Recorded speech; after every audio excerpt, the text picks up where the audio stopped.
Some people are born to lead, Dad said into the microphone, smiling wide enough for the cameras, and some are just good at pretending. The room cracked with laughter, sharp, brittle, echoing off the marble pillars of the Whitaker Foundation's grand ballroom. I stood 2 tables away, frozen, a champagne flute trembling slightly between my fingers. He wasn't looking at Cole.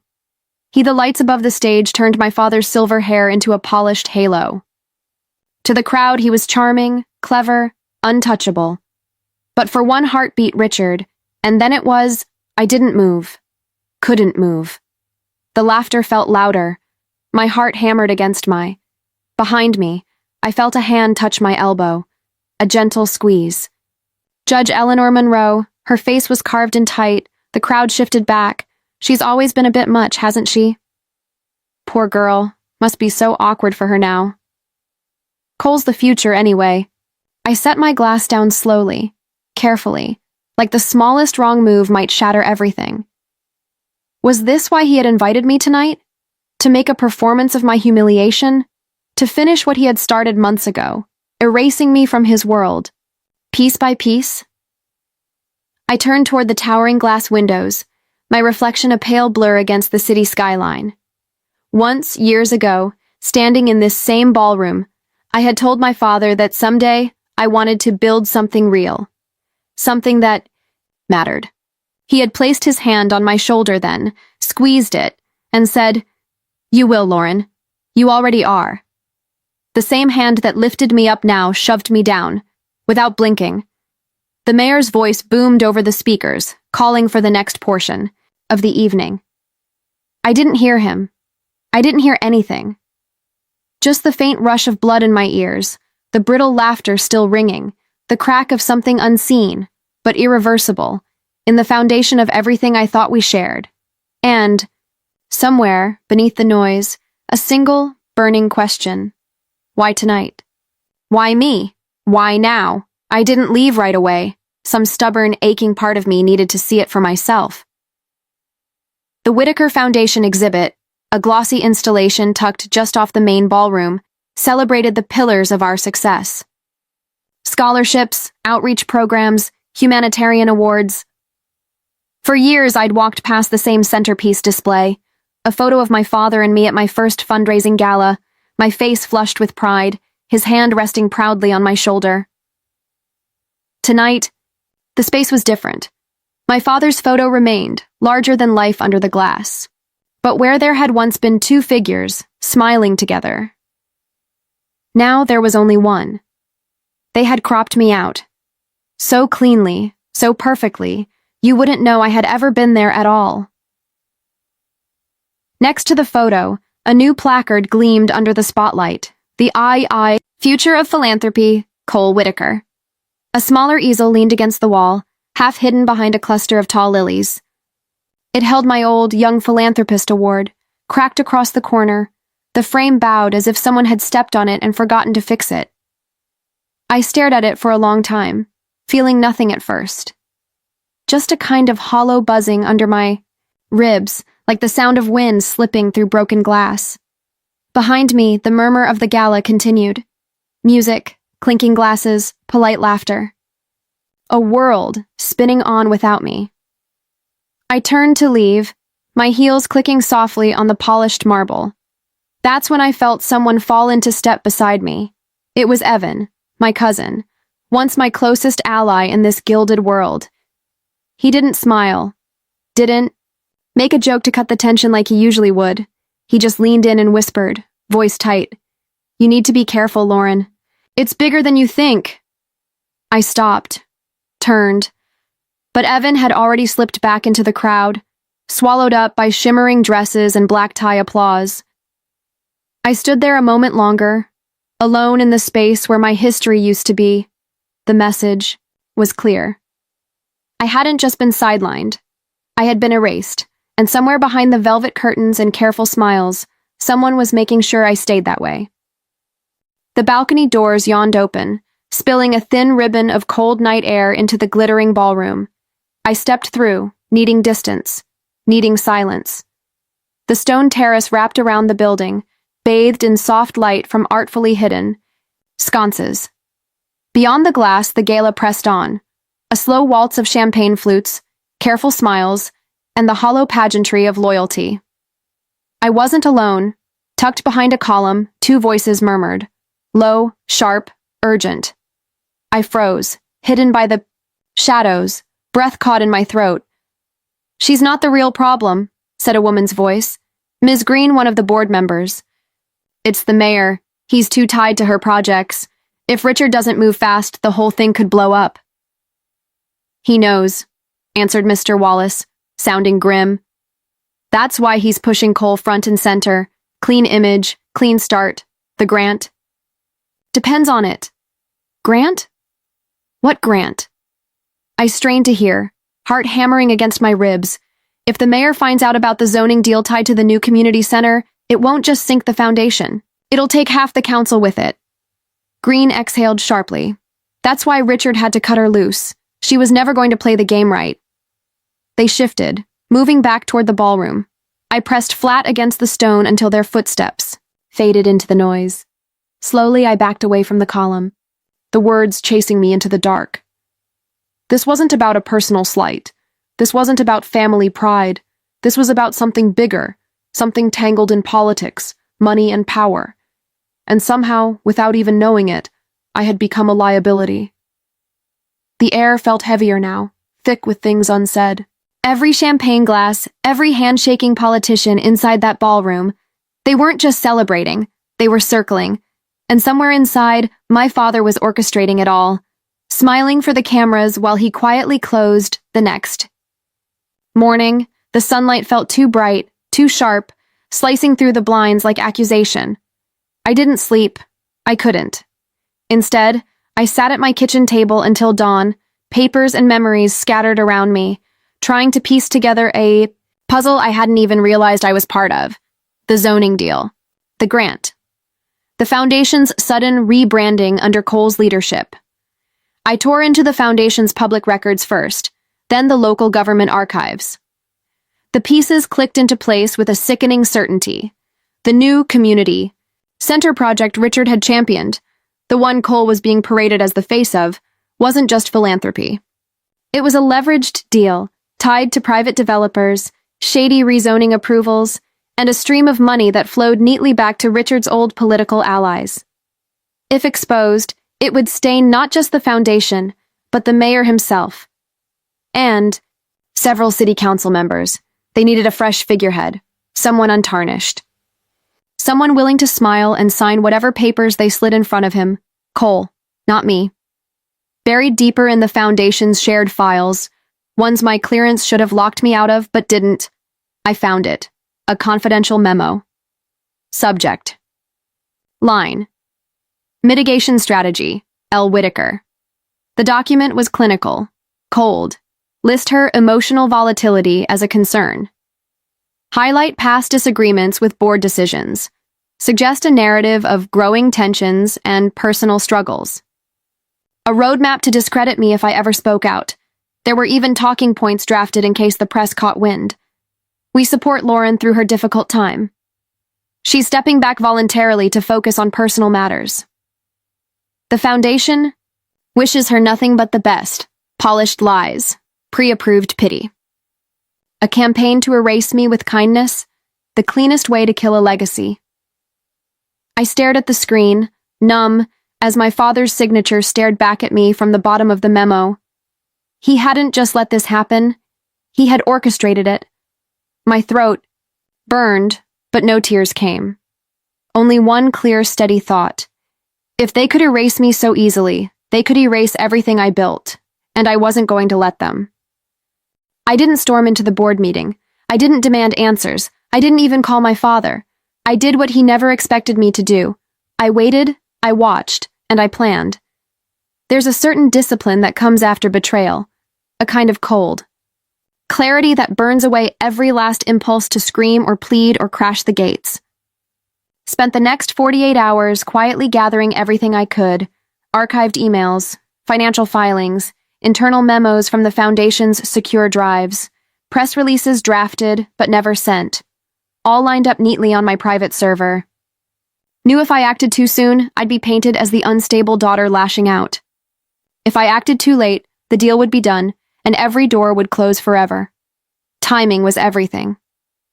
I crafted an anonymous packet, meticulously organized, unemotional, and sent it to one place Richard couldn't control. The mayor's office, specifically to Elena Cruz, the mayor's chief of staff, a woman known for her ruthless pragmatism and her thin tolerance for scandal. Along with it, I sent copies to 3 key donors whose reputations would crumble if tied to Richard's. Shady zoning scheme. No signature, no fingerprints, just truth, laid bare and waiting. There was risk, of course. If anyone traced it back to me before the gala, I would lose what little credibility I had left. And if they didn't act in time, the foundation's public handoff to Cole would solidify Richard's new dynasty beyond reach.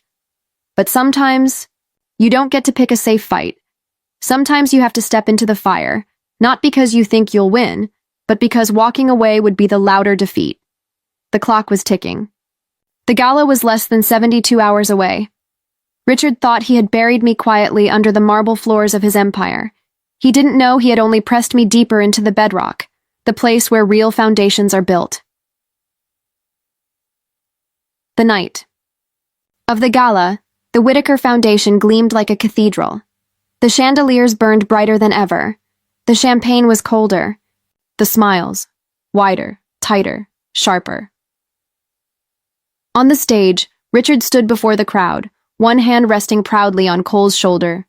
He spoke about legacy, about honor, about the future. He didn't mention me, not once.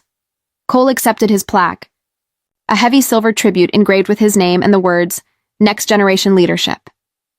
He smiled for the cameras, shook hands, waved, but I saw it. For a brief moment, as the crowd clapped and the flashes popped, Cole's fingers trembled against the award's edge. He wasn't as certain as he looked, neither were they. I caught the first signs from the donors section.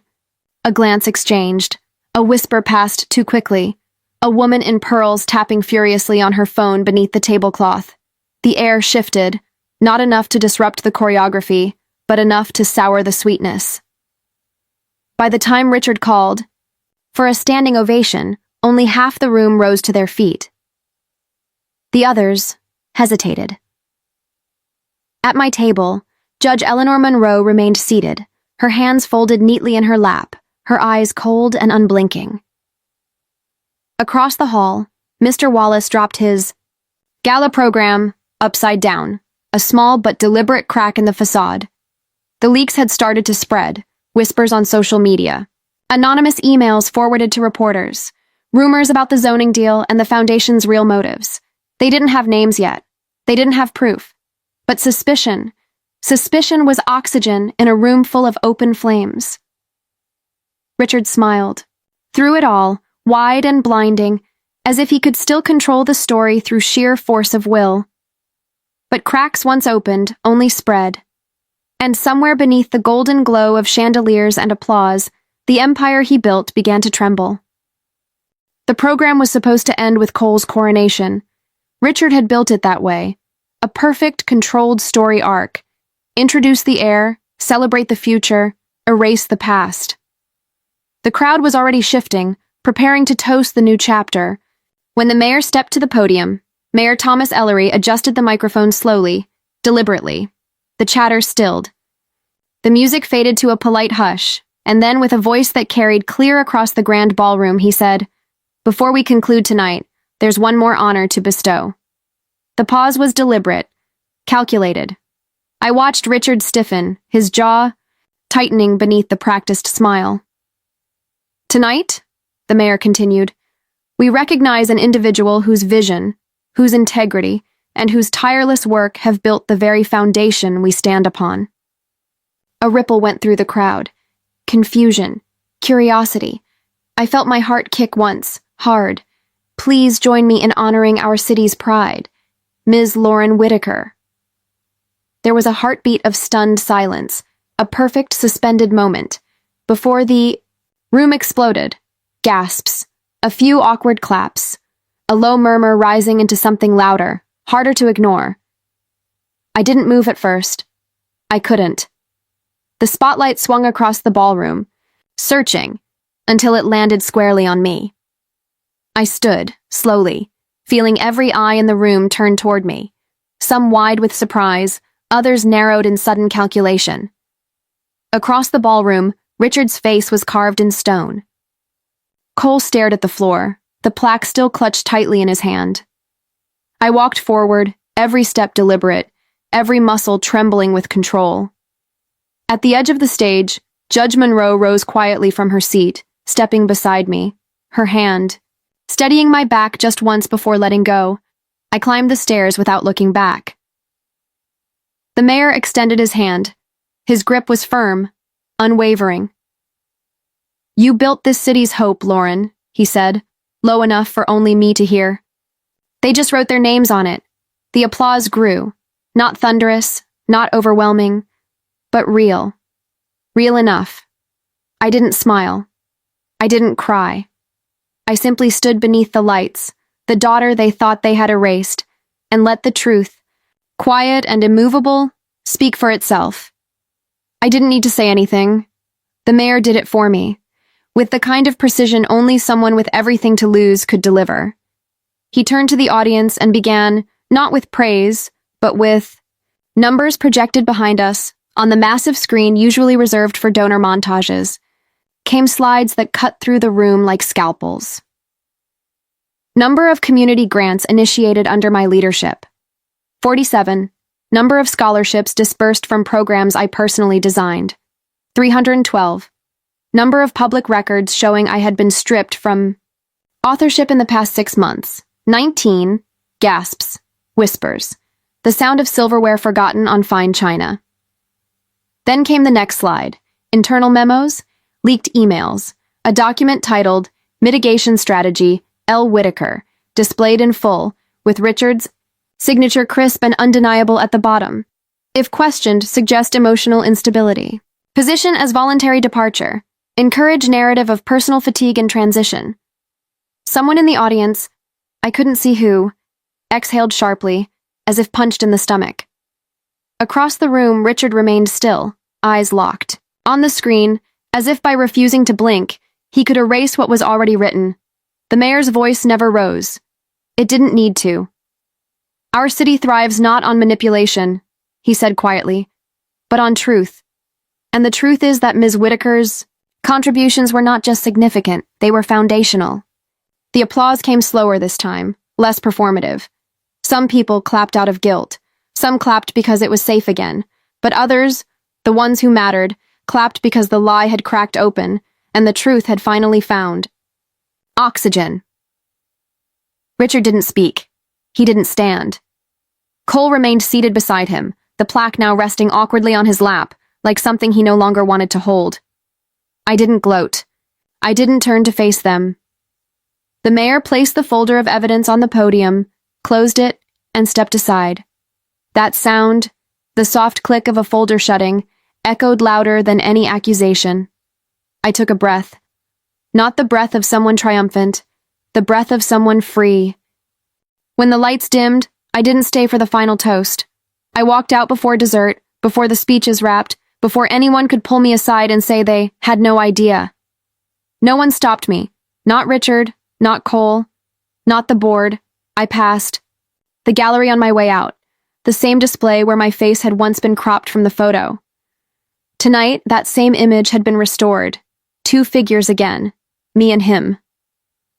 I paused, then reached up, and with quiet fingers, turned the frame face down, on the velvet pedestal, not out of spite, not out of anger, simply to mark it finished.